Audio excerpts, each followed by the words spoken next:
Merhabalar, kanalıma ve mutfağıma hoş geldiniz. Bugün sizlere Trabzon yağlı pidesi tarifini paylaşmak istiyorum. Yeni tariflerimden haberdar olabilmek için kanalıma abone olup zili tıklayıp bildirimleri açmayı unutmayınız. Facebook ve Instagram hesaplarımdan da takibe alabilirsiniz.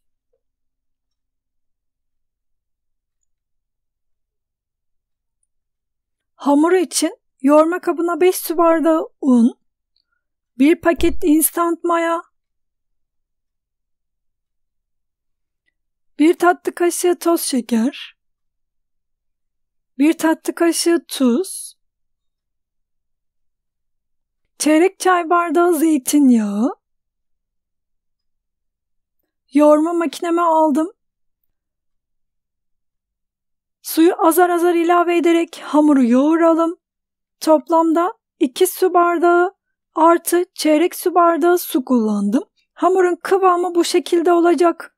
Ele yapışan cıvık bir hamur hazırlayalım. Kapağını kapatıp 15 dakika dinlendirelim. Hamur 15 dakika dinlendikten sonra un serptiğim masanın üzerine alıyorum.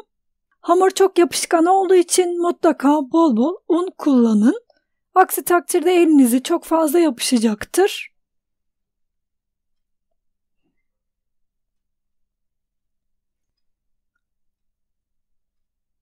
Hamurdan bezeler alalım. 4 tane beze alıyorum.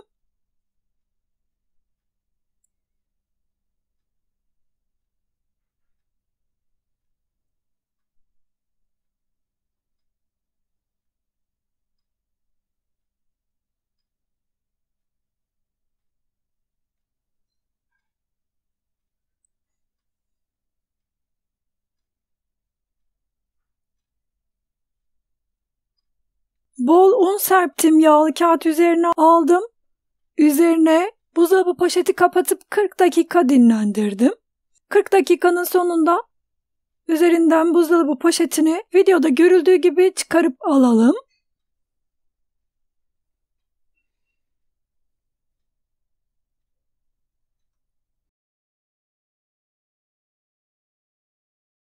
Bir tepsiye yağlı kağıt yerleştirdim.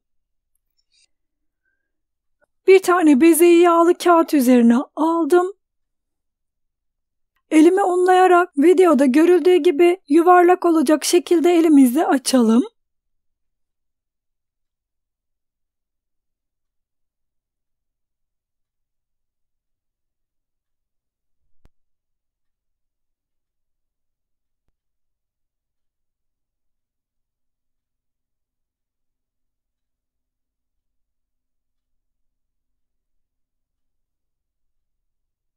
Bir tane yumurta kullanıyorum. Sarısını ve beyazını ayırdım. Beyazını hamurun kenarlarına sürelim.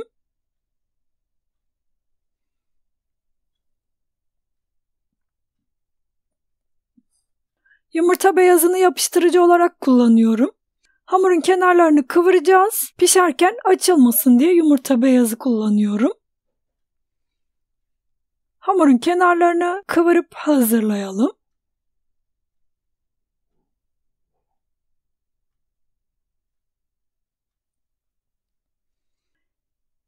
Yapışırsa elinizi unlayabilirsiniz.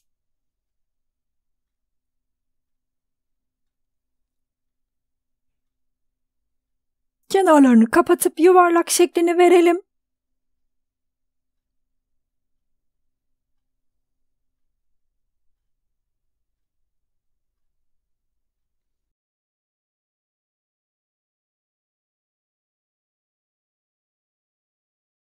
Yumurta sarısını da kenarlarına sürelim. Çok az, 1 yemek kaşığı süt ekledim. Bu şekilde daha çabuk kızarıyor. Hamurun kabarmaması için hamurun orta kısmına biraz su döküyorum.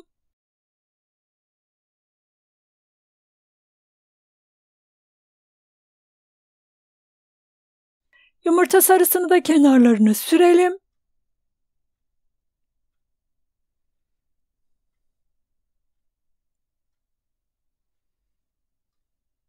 ...250 derecelik fırına verelim. Biraz kızardıktan sonra fırından çıkaralım.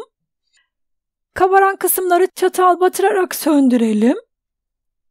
Üzerine rendelenmiş kaşar peyniri, onun da üzerine 3 parça iri iri tereyağı koyalım.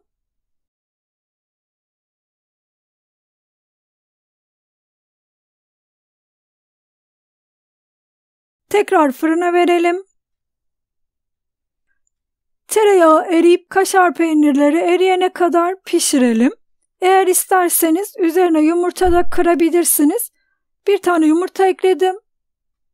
Yumurta piştikten sonra fırından çıkarabilirsiniz.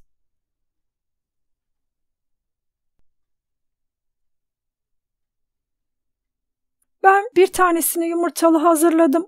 Trabzon yağlı pide tarifimiz hazır. Deneyeceklere şimdiden kolay gelsin. Herkese afiyet olsun. İzlediğiniz için teşekkürler. Bir sonraki tarifimde görüşmek üzere. Hoşça kalın.